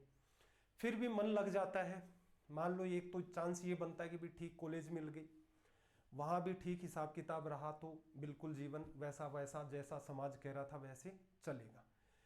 ऐसा होता नहीं है वैसे, क्योंकि ये जो मेहनत आप जो होती है अपने दिमाग में सेट करें, ये आपको आजीवन ही करनी पड़ती है। ऐसा कहीं नहीं होगा कि ये काम कर लेते हैं इसके बाद जीवन में मज़े ही मज़े हैं, ये काम कर लेते हैं इसके बाद जीवन में मज़े ही मज़े हैं, मार्क्स के बेसिस पर किसी को जज कर रहे हैं। जैसे ये पूरा मोहल्ला लगा हुआ है कि मैरी इंटेलिजेंट या हरी इंटेलिजेंट, 9th क्लास में बाकायदा ऐसा तो एग्जाम्पल नहीं है, लेकिन उन्होंने भी बिल्कुल वैसी ही सटीक जो बातें मैं आपको यहाँ बता रहा हूँ वैसी सी बातें की है कि जज कर रहे हैं लोग मार्क्स से कि कौन इंटेलिजेंट है। सबके अपने अपने तर्क हैं, मैरी अपने तर्क रखती है, हरी अपने तर्क रखता है। तो ऐसे ही समाज भी वही है, बच्चे को झूठे सपने दिखाता रहता है। अभी जैसे कई आपको ऐसे भी सपने दिखाते हों घर वाले, कह रहे एक बार असिस्टेंट लोको पायलट बन जा, फिर जीवन में मज़े ही मज़े हैं। अब जॉब में स्टार्टिंग में जाओगे तो 5-7 महीने तो ये लगेगा ठीक है, आनंद है एकदम, उसके बाद फिर से वही। तो ऐसा है, हमेशा मान के रहें कि जीवन जब तक आप इस धरती के ऊपर है, हमेशा मेहनत आपको करनी पड़ेगी, और उस मेहनत के अंदर ही जिस दिन आपने आनंद ढूंढना स्टार्ट कर दिया, वो मेरे ख्याल से वो चीज़ें आपकी बेहतर होंगी। क्योंकि इस टाइप की फालतू बातों में विश्वास करेंगे, यही बातें आप अपने बच्चों को कहेंगे कि 10वीं के अंदर मार्क्स ले आओ, मज़े ही मज़े हैं। बच्चों को भी यही सिखाएं कि हमें आजीवन ही मेहनत करनी पड़ती है, तभी जा करके मामला सही चलता है। चलो भाई, इनके तर्क सुन लेते हैं कि इंटेलिजेंट कौन है, ये सवाल खड़ा किया गया। तो एक ठीक ठाक जो एवरेज सोच के लोग हैं मोहल्ले के अंदर, वो कहते हैं कि भाई जो मैरी के नंबर आए हैं, मैरी के जो नंबर आए हैं वो कितने हैं, ऐड कर लेते हैं, 10, 8, 18, 18 में 9 जोड़ा आपने, 18 में 8 जोड़ा 26, 26 में 9 जोड़ा 35 और 7 42। मेरे ख्याल से गड़बड़ तो नहीं चल रही होगी ना। 8, 7, 15, 9, 8, 17, 15, 17, 32, 10, 42, 42 नंबर आए। थोड़ा सा सटीक कर देता हूँ, 50 में से आए, परसेंटेज के हिसाब से निकाल लेते हैं, तो मैरी के मार्क्स आए हैं 84%। ठीक है भाई, हरी की बात कर लेते हैं, हरी के कितने नंबर आए देखना, 10, 10, 20, 30, 30, 7, 4, 11, हरी के आए 41, अपोन में 50, गुणा कर दिया 100 से, 41 गुणा 2, 82। अब एक वर्ग है ये कहेगा कि भाई इस हिसाब से हमने डेटा कलेक्ट किया है, इसके हिसाब से मैरी विजेता होती है, क्योंकि उसके परसेंटेज मार्क्स जो हैं दोनों के कंपैरिजन में वो सबसे ज़्यादा है। यहाँ पर हमने क्या निकाला, इन सब का हमने मीन निकाला है, इन सब का हमने मीन या एवरेज या फिर माध्य निकाला है। क्लियर है भाई। तो इस वजह से लोगों ने इसको घोषित कर दिया कि भाई ये विजेता है। कुछ लोग थे उन्होंने इकोनॉमिक्स पढ़ रखा था, उसमें भी स्पेशली स्टेटिस्टिक्स पढ़ रखा था। अब उन्होंने कहा कि भाई इनको ऐसा करो, असेंडिंग ऑर्डर में अरेंज करके बताओ। तो मैरी के नंबर को अरेंज किया तो सबसे पहले 7 थे, फिर 8 थे, फिर 8 थे, फिर 9 थे और फिर 10 नंबर थे। हरी के नंबर भी असेंडिंग ऑर्डर में लगाए, 4 7 10 10 और 10। अब मैंने क्या कहा था, मीडियन जो होता है वो आपका पोजिशनल एवरेज होता है, कि जो पोजीशन आपने असेंडिंग ऑर्डर क्रिएट किया, आपका मन करे आप डिसेंडिंग भी कर लें, लेकिन इसको बढ़ता हुआ ही रखें, क्योंकि सारी किताबें इसी फॉर्म में बोलती हैं, तो थोड़ा पढ़ना, जो आप पढ़ते हो वही आपको मिल जाए तो समझना इजी होता है। तो जो सबसे मिड की वैल्यू आती है वो क्या है, मीडियन। 5 ही वैल्यू है भाई, मीडियन आ गई। एक छोटा सा सवाल और भी निकल के आएगा यहाँ पर किसी बच्चे के दिमाग में कि सर अगर यहाँ पर देखो, इसको मैं मिटाता हूँ, मिटाना ही पड़ेगा बार बार, लड़ाई झगड़ा चल रहा है इंटेलिजेंट कौन है। तो सबसे पहले तो हमने इंटेलिजेंस का पता लगाना चाहा मीन के हिसाब से, तो यहाँ पर मेरी के जो मार्क्स है वो 84% है, और जो हरी है उसके मार्क्स हैं 82%। तो इसके हिसाब से ये आपकी विजेता हो गई। फिर दूसरी स्थिति पर हम लोग आए असेंडिंग ऑर्डर में। उसी मोहल्ले में कोई इकोनॉमिस्ट रहता था, उसने कहा था मामले को असेंडिंग ऑर्डर में एडजस्ट करो और मैं बताता हूँ असल में कौन इंटेलिजेंट है, आप लोग तो गड़बड़ कर रहे हैं। 5 वैल्यू इसकी, 5 वैल्यू इसकी, सबसे बीच के अंदर जो वैल्यू आती है वही आपकी क्या होती है, मीडियन। इसीलिए इसको पोजिशनल एवरेज कहा जाता है, माध्यक या माध्यिका को। तो दूसरा हमने जो कंक्लूजन निकाला वो किसके हिसाब से, मीडियन के हिसाब से हम लोगों ने निकाला। मीडियन के हिसाब से अगर मैरी की बात करें तो 8 है, और हरी की बात करें तो ये 10 है। इस बार उस अर्थशास्त्री जी ने क्या कहा कि भाई ये विजेता है, हरी ज़्यादा इंटेलिजेंट है। चलो भाई, एक किसी बच्चे के मन में डाउट आ सकता है कि सर अगर यहाँ पर मान लो कि एक बार 10 मार्क्स और होते और इसके भी मान लो 10 मार्क्स, या फिर इसको ऐसा कर दें, इस तरफ से कर दें, एक सब्जेक्ट में इसके 4 नंबर आए थे और इसके भी मान लो एक सब्जेक्ट में 4 नंबर आए थे, 6 सब्जेक्ट होते तो मीडियन कैसे निकलती, क्योंकि तब तो असेंडिंग ऑर्डर में लगा देते तो 3 लोग इधर रह जाते, 3 सब्जेक्ट इधर रह जाते, 3 इधर रह जाते, तब मीडियन कैसे निकालते। आपको पता है मिड में कुछ भी नहीं है, कोई बात नहीं, इसके जस्ट पास कौन है, इसके जस्ट पास कौन है, 8 और 8 दोनों को जोड़ के 2 का भाग दे दो, मीडियन 8 आएगी। इसकी मीडियन निकालोगे, 3 सब्जेक्ट इधर 3 सब्जेक्ट इधर, बीच में कुछ भी नहीं है, तो क्या करोगे, यहाँ पर 7 और 10 डिवाइड बाई 2, 10 7 17/2, 8.5। फॉर्मूले से जाना चाहते हो, फॉर्मूला क्या कहता है कि जब भी इवन नंबर आएंगे, नंबर n की वैल्यू, यहाँ पर सब्जेक्ट कितने 6, तो क्या करोगे n/2 और n/2 + 1 इन दोनों टर्म्स को ऐड करोगे और इनका एवरेज निकालोगे। ठीक है, ये बस टेक्निकल भाषा है, आप अपने हिसाब से दिमाग लगाएं, बीच में नहीं आता है, बराबर बराबर डिस्ट्रीब्यूशन है, दोनों पास वालों को पकड़ो, उनका एवरेज निकाल दो। तो बात क्लियर हो गई होगी कि जब आपके पास ओड वैल्यू होती हैं तो मीडियन आपको सीधे सीधे दिख जाती है, और जब आपके पास इवन वैल्यूज होती हैं तो 2 वैल्यू को पकड़ो और उनका एवरेज निकाल दो, वो आपका क्या हो जाएगा, मीडियन। तीसरी बात पर आते हैं भाई, तीसरी बात आपकी क्या है, मोड। मोड या बहुलक। मोड क्या कहता है कि किस पर्टिकुलर चीज का लक बार बार काम किया। तो बहुलक क्या है भाई, मोड या बहुलक, कोई चीज ऐसे मार्क्स जिनकी फ्रीक्वेंसी सबसे ज्यादा है। तो मैरी के लिए सबसे ज्यादा फ्रीक्वेंसी किसकी है अभी, 8 और 8 की। देखो इंग्लिश में भी 8, केमिस्ट्री में भी 8, 2 बार है ना 8 नंबर रिपीट हुआ है। जैसे मैथ्स की बात करें, मैथ्स में 7 नंबर एक ही बार आए हैं, 8 नंबर 2 बार आए हैं, 9 नंबर एक ही बार आए हैं, 10 नंबर एक ही बार आए। तो 7 अंक आने की फ्रीक्वेंसी 1, 8 अंक आने की फ्रीक्वेंसी 2, 9 अंक आने की फ्रीक्वेंसी 1, 10 अंक आने की फ्रीक्वेंसी 1। अब यहां कोई कहे कि इसका मोड क्या है, तो क्या कहोगे, 2 कहोगे, नहीं, 2 तो फ्रीक्वेंसी है, 2 तो ये बताता है कि भाई कौन सी चीज है ऐसी जिसका लक सबसे ज्यादा काम कर रहा है। तो 8 नंबर का लक सबसे ज्यादा काम कर रहा है, तो मैरी की का जो यहां पर मोड निकल के आया वो ये हो गया। चलो भाई हरी की बात कर लेते हैं। तो हरी का देखना, 4 नंबर आने की फ्रीक्वेंसी 1, 7 नंबर आने की फ्रीक्वेंसी 1, लेकिन 10 नंबर आने की फ्रीक्वेंसी 3 फ्रीक्वेंसी है, किसकी आई है, 10 की। तो इसका मतलब किस नंबर का लक है वो बार बार रिपीट हुआ है, वो आपका बहुलक हो गया। तो इसके हिसाब से ये लोग, अब ये कौन से लोग हैं भाई, ये तो पता ही नहीं किया ना, ये तो आम आदमी हो गए, ये इकोनॉमिक्स हो गए। ये वो लोग हैं ये जो कहते हैं कि यार ऐसा करो कि सबसे ज्यादा जो आए हैं ना, जैसे मान लो आपको कल को इन दोनों बच्चों ने 12वीं क्लास पूरी की है, इनको दिल्ली यूनिवर्सिटी में एडमिशन लेना है तो वहाँ पर तो टॉप 3 सब्जेक्ट, टॉप 4 सब्जेक्ट इस हिसाब से जुड़ेंगे। तो इसके हिसाब से इन्होंने दिमाग लगा लिया, इसके हिसाब से इन्होंने फ्रीक्वेंसी निकाल ली, या फिर अपना कोई और भी दिमाग सेट कर लिया होगा, उसके हिसाब से कंक्लूजन निकाला। तो असल में देखा जाए तो इनमें इंटेलिजेंट कौन है? असल में देखा जाए तो किसी के नंबर देख करके हम पता ही नहीं कर सकते कि इंटेलिजेंट कौन है। नीचे जो बात लिखी हुई है, एक शब्द और काम में लिया इसने, रेंज क्या होती है? रेंज तो देख ही लिया। मैरी की अगर हम लोग रेंज देखें तो देखना 7 से 10 तक है 3, और हरी की बात करें तो 4 से 10 है 6। तो इसका मतलब रेंज से भी कुछ आइडिया लगता है।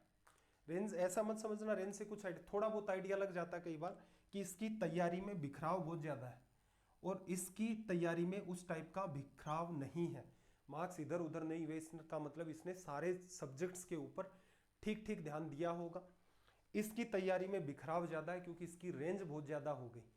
बिखराव ज़्यादा होगा तो कहीं डेविएशन का सहारा लेते हैं तो डेविएशन भी ऑटोमेटिक बढ़ जाता है। तो मेरे ख्याल से अब तक जितने भी बच्चे हैं इस एग्जाम्पल के थ्रू या इस टाइप का कोई भी एग्जाम्पल आए, मीन या एवरेज बता सकते हैं, मीडियन बता सकते हैं, मोड बता सकते हैं, रेंज बता सकते हैं।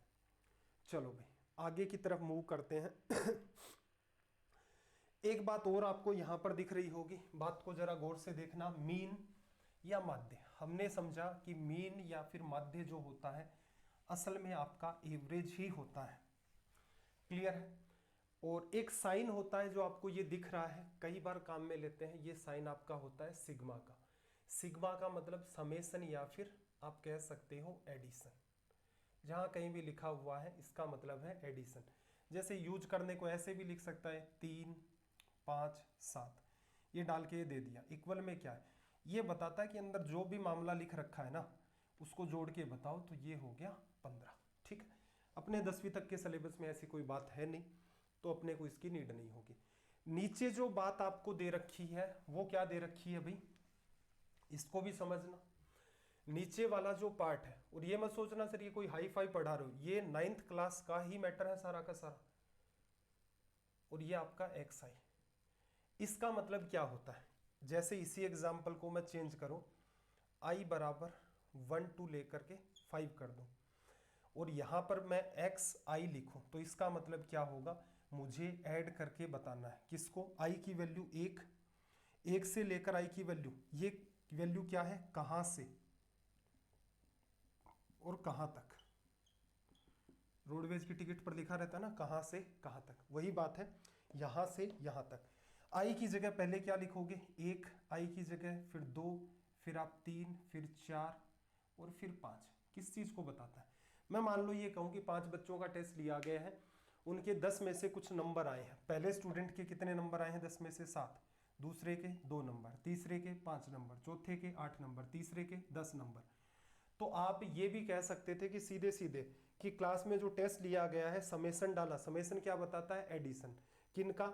आई बराबर 1 to 5। एक्स आई किसको बता रहा है? एक्स आई बता रहा, आई बता रहा है कितने नंबर का स्टूडेंट है, एक्स बता रहा है कि स्टूडेंट के मार्क्स हैं।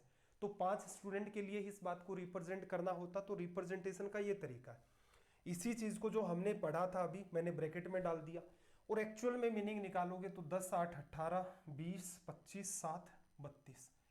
तो ये इस पूरे का रिजल्ट आप एक साथ भी लिख सकते थे। ठीक है, और इसी को रिप्रेजेंट करने का एक तरीका और भी दिख रहा होगा, कई बार ऐसा भी हो जाता है, आई बराबर 1 to n तक दिया रहता है। चलो भाई, इसका मतलब क्या होगा भाई? इस वाली बात का मतलब क्या होगा? इस वाली बात का सीधा सा मतलब है x1 plus x2 dash dash dash, कहां तक? 1 से स्टार्ट करके आपको n तक जाना। हो गया। अब देखो ये जो आपने यहां पर लगा रखा है बार, x का बार, इसका मतलब क्या होता है? एवरेज आपको निकालना है। तो देखो सभी का जोड़ आपने किया, लोग कितने थे आपके? लोग 1 से लेकर n तक थे, लिखा, और अपोन में अगर आपके पास n ही लोग हैं तो n का डिवीजन कर दो। यही तो होगा ना। क्लास में स्टूडेंट सारे के सारे स्टूडेंट्स के मार्क्स जोड़े, 32 स्टूडेंट कितने हैं? 5। 32 में 5 का भाग दिया, 5 स्टूडेंट हैं। ये लिखने का तरीका बताता है, जब बहुत सारे लोग हो जाते हैं तब हम लोग रिप्रेजेंट करते टाइम इन्हीं चीजों का यूज करते हैं, तो इनसे घबराने की बात नहीं है। 32 में भाग दिया तो 6.4 क्या निकल के आ गया यहाँ पर आपका मीन या फिर एवरेज। आगे एक और बात दे रखी है उसने, अब ये मत समझना कि ये कुछ अलग बात है, ये भी आसान सी बात है। देखो इसने एक बात दी कि भाई ये जो हम मीन निकाल रहे हैं, कई बार हमारे पास स्थितियां ऐसी भी आएंगी, i बराबर 1 to n होगा, हम लोग एफ आई एक्स आई लिखेंगे और अपोन में अगेन हम लोग i 1 से लेकर n तक और यहाँ पर एफ आई लिखेंगे। जब पहली बार मैंने तो इस चीज़ को 9th 10th क्लास में देखा था तो हम तो घबराए हुए से रहते थे, इनका रट्टा मारते रहते थे। बात बड़ी आसान है, ठीक है भाई। बात बड़ी आसान कैसे है, इसको थोड़ा सा एक एग्जाम्पल से समझ लेते हैं। एग्जाम्पल है क्या यहाँ पर अपने पास ऐसा सा, एक मिनट, चलो एग्जाम्पल बना लेते हैं, एग्जाम्पल तो नहीं है।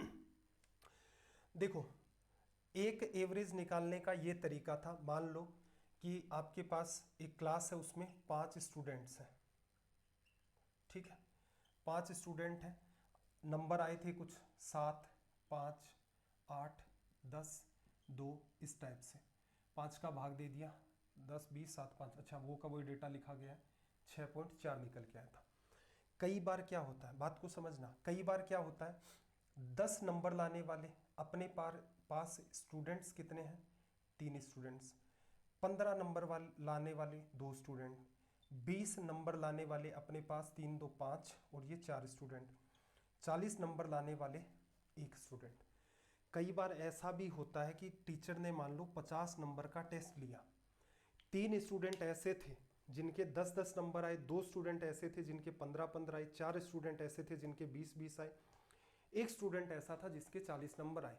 यहां पर ऊपर वाली सारी बात को छोड़ो, क्या है क्या नहीं है। अगर मैं कहूं यहां पर एवरेज बताना, तो आप क्या कहोगे कि सर पहले तो हमें चाहिए टोटल मार्क्स, बिल्कुल सही बात है। अपोन में क्या करोगे आप, टोटल स्टूडेंट्स, टोटल स्टूडेंट कितने हैं भाई, 4, 5, 2, 7 और 1, 10, तो टोटल स्टूडेंट तो आपके कितने हो गए, 10। मार्क्स कैसे करें, 3 स्टूडेंट हैं, हर एक के 10-10 नंबर आए, तो 10 गुणा 3 30, प्लस 2 स्टूडेंट हैं, 15-15 मार्क्स, 15 गुणा 2, प्लस यही पैटर्न आप लिखोगे आगे। एक्चुअल में यही तो बात है। ये किसको बताता है, ये फ्रीक्वेंसी को बताता है कि भाई फ्रीक्वेंसी मतलब नीचे काउंट कर रहे हो, इसका मतलब कितने स्टूडेंट, बारंबारता या फ्रीक्वेंसी, कितने स्टूडेंट है टोटल, डिवीजन कर दिया। ये किसको बताता है, ये जैसे 1 हुआ, मान लो पहला जो ग्रुप है स्टूडेंट कितने हैं उसमें, 3 हो गए फ्रीक्वेंसी, गुणा में एक्स आई क्या है, एक स्टूडेंट के कितने मार्क्स आए, 10, ठीक है। अगले में चलते हैं भाई, हमने कितने ग्रुप बनाए हैं, 1 से लेकर 4 तक लिख दिया हमने। दूसरे ग्रुप की बात करें, 2 स्टूडेंट हैं और एक स्टूडेंट के मार्क्स कितने हैं, 15, तो टोटल मार्क्स कितने हो गए, 30। अगले ग्रुप में फ्रीक्वेंसी कितनी है, देखो एफ आई, 4 स्टूडेंट, गुणा में हर स्टूडेंट के मार्क्स, यही तो रिप्रेजेंट करता है 20 से, प्लस आगे लिख देता हूं, शायद दिख रहा होगा, एक स्टूडेंट के 40 मार्क्स, एक स्टूडेंट के 40 मार्क्स, अपोन क्या करोगे, एक्स को ऐड करके लिखोगे नीचे या एफ को ऐड करके लिखोगे, भाई फ्रीक्वेंसी को, लोगों की संख्या तो वही है, औसत निकालने का तरीका क्या है, सबके मार्क्स ऐड कर दिए, नीचे लोग कितने हैं उनका भाग दे दिया। लोग आपके पास कितने थे, 10 थे। तो असल में आप देखते हैं तो आप पाते हैं कि कई बार ऐसी स्थितियां आ जाती हैं, एवरेज में भी पूछ लेता है ऐसे सवाल कि एक कंपनी में काम करने वाले जो लोग हैं, जैसे ग्रुप छोटा हो जाता है, आपको ये कह देता है कि वहां पर जो ऑफिसर काम कर रहे हैं हर एक की सैलरी 1 लाख रुपए है, बाकी जो कर्मचारी काम कर रहे हैं उनकी सैलरी 60,000 रुपए है। वहां हमारा ध्यान नहीं जाता, हमें वो कह देता कि 5 ऑफिसर हैं या फिर 6 ऑफिसर दे रखे हैं, 4 अदर एम्प्लॉय दे रखे हैं, इस टाइप का कुछ भी होता तो 1 लाख को 6 से करते, 60,000 को 4 से करते, सबको ऐड करते, अपोन के अंदर कितने कर्मचारी उनका भाग देते, वहां ध्यान नहीं जाता। वहां F I X I plus F I X I ये नहीं ध्यान रहता है, वहां हम सीधे सीधे कॉमन सेंस लगाते हैं। तो मैं भी यही कहना चाह रहा हूं, ये जस्ट आपका कॉमन सेंस है कि कई बार 10-10 नंबर वाले 3 स्टूडेंट हो गए तो टोटल मार्क्स कैसे ऐड होंगे, 10 गुणा में 3 फ्रीक्वेंसी को मार्क्स कितने हैं आपके, 10 से गुणा करोगे तब आपका काम चलेगा। चलो भाई, मीडियन वाली ये जो बात है ये हम लोग समझ चुके हैं कि मिड जब आपका एग्जिस्ट करता है तो सीधे सीधे ही हम लोग कह देते हैं कि भाई मीडियन आपकी ये है। मिड एग्जिस्ट नहीं करता है तो मैंने आपको कहा था सीधा सीधा कॉमन सेंस लगाओ, दो पार्ट्स में उसे डिवाइड कर लो और फिर कर दो सवाल को आप हिट। साइज बढ़ा देता हूं, देखना। देखो क्या कहा, नो स्टूडेंट की आपको हाइट दे रखी है। सवाल तो असल में ऐसा था, इसकी आपको मीडियन निकालनी है। तो मैंने क्या किया, इनको अरेंज किया है असेंडिंग ऑर्डर में। मीडियन निकालने की शर्त यही है कि आप उसे असेंडिंग ऑर्डर में अरेंज करें। लिखना पड़ेगा, सीधे तुक्का मारोगे सवाल गलत हो जाएगा। अब बात को अंडरस्टैंड करना। सवाल नंबर, ये क्वेश्चन चलो ऊपर वाला ही है ना, ठीक है। नो स्टूडेंट की आपको हाइट दे दी, मीडियन पूछी है, मैंने क्या किया, इसको अरेंज कर दिया असेंडिंग ऑर्डर, आरोही क्रम या फिर बढ़ते हुए क्रम में। अब जो सबसे बीच में, अब एक बात बताओ, नो स्टूडेंट है, 4 इधर 4 इधर, सबसे बीच में 5वें नंबर का स्टूडेंट, मीडियन क्या होगी, देखो पहला 144, दूसरा 145, फिर 147, 148, 149। तो इसका मतलब इसकी मीडियन क्या आ गई, 149। कुछ करना था, कुछ नहीं करना, डेटा को अरेंज करके लिखना ही पड़ेगा। कोई कहेगा कि सर इसकी शॉर्ट ट्रिक बता दो, एग्जाम में आए और हम ऊपर से देख के बता दें, संभव नहीं है। अरेंज करोगे तभी सवाल सोल्व होगा। अब नीचे देखो 8 स्टूडेंट की हाइट दे दी, इस बार मीडियन क्या है तो इस सवाल को मैंने क्या किया, पहले से ही असेंडिंग ऑर्डर में आपको अरेंज करके दे दिया। अब आपको पता 8 स्टूडेंट है, या तो आप ऐसा फॉलो करो कि भाई n/2 टर्म, 8/2 चौथी टर्म, n/2 + 1 चौथी और एक 5वीं टर्म। वैसे भी आपको पता है 4 टर्म इधर 4 टर्म इधर, तो चौथी और 5वीं टर्म का एवरेज। चौथी टर्म कितनी है भाई, 146, और 148 डिवाइड बाई 2 करोगे। एवरेज पढ़ाया था वहां, सिखाया था ना, या तो आप इसको ऐड कर दो या फिर इसको भी 146 + 2 मान लो। एवरेज 146 + 2/2, इसका क्या आ जाएगा 147, ऐड करके 2 का भाग दे दो। तो मेरे ख्याल से ये बात आपकी क्लियर हो गई होगी। अब देखना आगे फिर सवाल आ रहा है। सवाल आपके सामने ये है कि भाई 8 स्टूडेंट्स के जो मार्क्स हैं वो दे रखे हैं, इनका बहुलक बताओ। मतलब किस स्टूडेंट का लक सबसे ज़्यादा काम कर रहा है, मतलब कौन से मार्क्स ऐसे हैं जो बार बार आ रहे हैं। तो आपने देखा 9, 7, 8, 4, 2, 5, 8, 6, क्या दिखा, 8 जो नंबर है वो सबसे ज्यादा बार आ रहा है। तो इसका मतलब 8 यहां पर क्या हो गया, 2 बार जरूर आ रहा है, फ्रीक्वेंसी 2 है, लेकिन मोड यहां पर कितना होगा आपका 8। ठीक है भाई। अब देखना जरा, यहां पर इन्हीं चीजों को मैंने वैसे असेंडिंग ऑर्डर में भी अरेंज किया है। इसलिए अरेंज किया है कि अगर आप इसी सवाल की रेंज बताते, रेंज क्या करते, 9 में से 2 को लेस करते तो कितनी आ जाती, 7। अगर कोई कहता इसका मीन क्या होता, तो सबको ऐड कर देते, 9, 8, 8, 7, 6, 5, 2, 4, 2, और भाग कितने का देते, 8 का। अगर आपसे पूछता यहीं पर मीडियन 8 स्टूडेंट है तो चौथे और 5वें नंबर का 6 और 7, 13/2 कितनी आ जाती, 6.5। मोड इसका कितना निकल के आया है, 8। अब आपके मन में एक विचार और भी आ सकता है, और वो विचार क्या है वो विचार ये हो सकता है कि सर जैसे ये ऐसा सा कोई डेटा दे दे हमें, ठीक है, जैसे ये डेटा दे दे 2, 3, 3, 4, 4, 4, 5, 5, ठीक है। आपसे पूछे इसका मोड क्या होगा, तो ये तो सबको दिखाई दे रहा है भाई, सबसे ज्यादा बार कौन आया, 4। अगर ये ऐसा होता डेटा कि 3, 3, 3, ठीक है, 4, 4, 4 और 2, 5, 5, अब इसका मोड क्या होगा, तब आप कहोगे सर 3 भी 3 बार आ रहा है, 4 भी 3 बार आ रहा है। अब मोड क्या होगा, इसका मोड 3 भी होगा और इसका मोड 4 भी होगा, ठीक है। इसे क्या कहते हैं, बाई मॉडल। 3 भी हो सकते हैं mode, try model, multi modal, इस टाइप का भी सीन चलता। हालांकि एग्जाम में देखने को नहीं मिले, लेकिन भविष्य में ऐसा कोई भी सवाल आए, मान लो मेरे जैसा कोई एग्जामिनर होता तो एक चौथा ऑप्शन भी क्रिएट कर देता नोटा करके। एक ऐसा भी कर सकता था कि स्टूडेंट 3 + 4/2 करके 3.5 बताएगा, एक ऑप्शन ये डाल देते और एक नन ऑफ दिस डाल देते, ठीक है। तो इस बात का ध्यान रखना, मोड अकेला नहीं होता है, मोड कई सारे हो सकते हैं। मीन एक ही होता है, मीडियन भी एक ही होती है, मोड कई सारे हो सकते हैं। हम जो एग्जाम्पल पढ़ेंगे उनमें हमेशा ही एक होगा, रेंज भी आपकी एक ही होगी। चलो भाई, अगला सवाल आपके सामने, 9 स्टूडेंट के मार्क्स आपको दे रखे हैं, और यहां पर देखना जरा, इनकी क्या करनी है, आपको मीडियन फाइंड करनी है। एक सवाल मैं आपको सोल्व करवा देता हूं। अब इनको असेंडिंग ऑर्डर में अरेंज करना है। तो पहले नंबर कितने, 2, फिर 4, फिर 5, फिर 6, फिर 7, फिर 8, 8, 8 और 9। 4 ये हो गए, 4 ये हो गए, 2 ये हो गए। ठीक है भाई, सबसे पहले आपसे क्या पूछा, इसका मीन क्या होगा। सबको ऐड करो, 8 16 8 24, 8 चौक 32, 32, 8 5 40। एक इसने इसको इधर दे दिया। 40 के बाद 6 2 8 48, 8 6 48, 8 7 56 और 1 57, 57/9। ये क्या आ गया अपना भाई, मीन। आगे बात करें मीडियन। मीडियन क्या होगी, इधर से 4, इधर से 4, ये बीच में छोड़ा, ये क्या है भाई मीडियन। मोड क्या होगा, सबसे ज्यादा फ्रिक्वेंसी कौन से नंबर की है, 8 की, तो 8 हो गया। रेंज क्या है, बड़े में से छोटे को लेस करो। मैक्सिमम नंबर 9 तक जा रहा है, सबसे कम, तो रेंज कितनी है, 7। अगला सवाल आपका होमवर्क है। चलो भाई आगे फिर देखना जरा, यही बात फिर से वही वर्गीकृत आंकड़ों का माध्य निकालना होगा। कई बार डेटा ग्रुप्ड होते हैं। अभी देखो पीछे हमने देखा था वो डेटा ग्रुप नहीं थे कि 10 नंबर लाने वाले 2 बच्चे हैं, 15 नंबर वाले लाने वाले 3 बच्चे हैं, इस टाइप से हमने एक सवाल किया था ना। तो वहां डेटा क्या था, ग्रुप नहीं था। ग्रुप में जब डेटा होता है, ग्रुप के अंदर जब डेटा होता है तब कैसे डील करते हैं देखो ये वाला जो सवाल है यहां पर डेटा ग्रुप में नहीं है, आपको भी पता चल रहा है। ग्रुप में क्या होता है, 10 से 20 तक कितने, 20 से 30 तक कितने, 30 से 40 तक कितने, वो होता है ग्रुप डेटा। यहां सीधे सीधे क्या, marks, 1 number, 2 number, 8 number, 7 number, 6 number, test लिया होगा, ये मार्क्स है।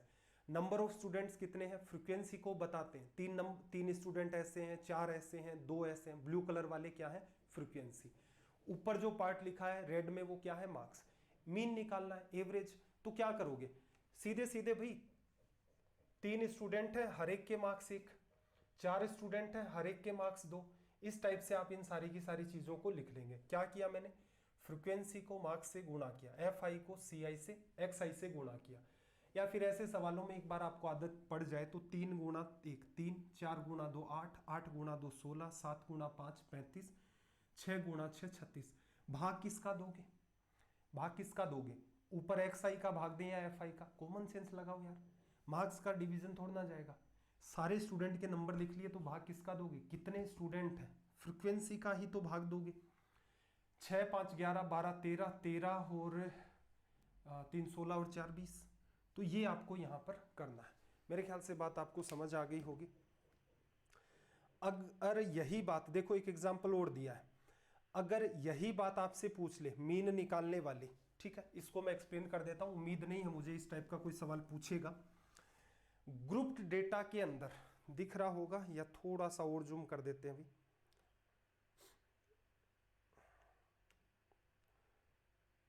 जो हमारा ग्रुप्ड डेटा है इसको थोड़ा सा ध्यान से देखना। वर्ग अंतराल 10 से 25, 25 से 40, 40 से 45, 45 से इस टाइप से बढ़ाया 100 तक, 15 15 का गैप चल रहा है। स्टूडेंट कितने हैं भाई, 10 से 25 के बीच नंबर लाने वाले आपके 2 स्टूडेंट हैं, 25 से 40 नंबर लाने वाले 3 स्टूडेंट सबसे ऊपर, ठीक है। क्लास मार्क या फिर वर्ग चिन्ह, यहां पर एक शब्द निकल के आएगा।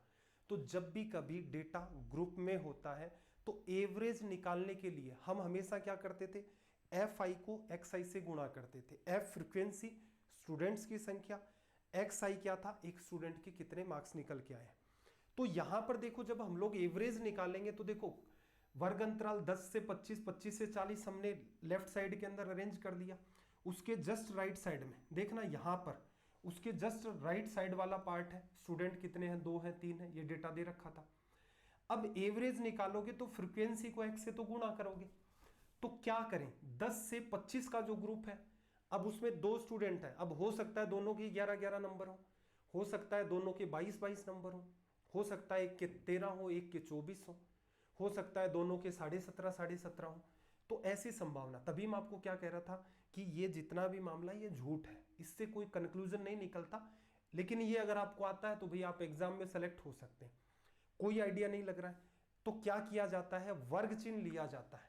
क्लास मार्क, क्लास मार्क क्या होता है आपका, ऊपर वाले मार्क्स नीचे वाले मार्क्स अपोन में 2, दोनों का ऐड।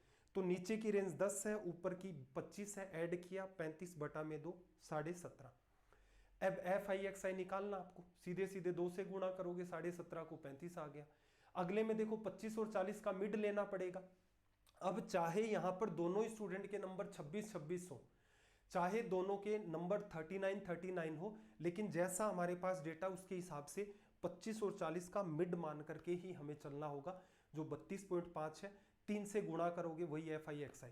लास्ट में इसने ऐड कर दिया, 1860 है, इसमें 30 का भाग दे दोगे, टोटल स्टूडेंट 0 से 0, 186 में 3 का भाग दिया, 62 आपका यहाँ से रिजल्ट आ गया।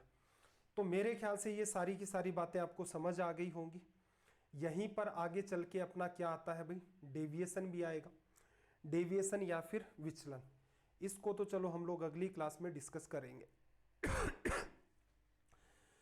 चलो भाई, ये जो अपना सेशन है ये कंप्लीट हो जाता है डे 65। अब आज का जो सेशन था उसमें बातें ज़्यादा थी। अब रीज़न क्या, देखो जिस टाइप की बातें चलेंगी उतना तो बताना ही पड़ेगा। जीवन में कुछ भी बने, कम से कम रट्टू तोते तो ना बने कि ये पैटर्न है, इसकी ये ट्रिक है, ये पैटर्न है, ये इसकी ट्रिक है। मेरे ख्याल से आप रेलवे के जितने भी आप उठा करके देखेंगे पुराने पेपर, इतना कुछ आपने समझ लिया है। इसके हिसाब से जो उन्होंने सवाल पूछे, 1-2 फॉर्मूले पर बेस्ड हैं, उनको हटा दो भाई। इसके अलावा जितने भी सवाल हैं आप अच्छे तरीके से सोल्व कर सकते हैं। और वो एक एग्जाम्पल जो मैंने आपको समझाया था, मीन, मोड, मीडियन, आपकी रेंज वगैरह, ये जितना भी कुछ है उस एग्जाम्पल को अगर आप समझ ले जाते हैं तो फिर आपके 70% सवाल तो बिल्कुल सोल्व हो जाते हैं, प्रीवियस ईयर अभी तक जो पूछे गए। तो कल का सेशन अपना काफ़ी ज़्यादा इंपॉर्टेंट होगा। सेशन कैसे लगते हैं एटलीस्ट कमेंट जरूर किया करें। अच्छे नहीं भी लगते, कोई सजेशन आपको, तो कम से कम सजेशन भी आप रख सकते हैं। बाकी आपका दिन रात सब मंगलमय हो। मिलते हैं अगली क्लास में। जय हिंद, जय भारत।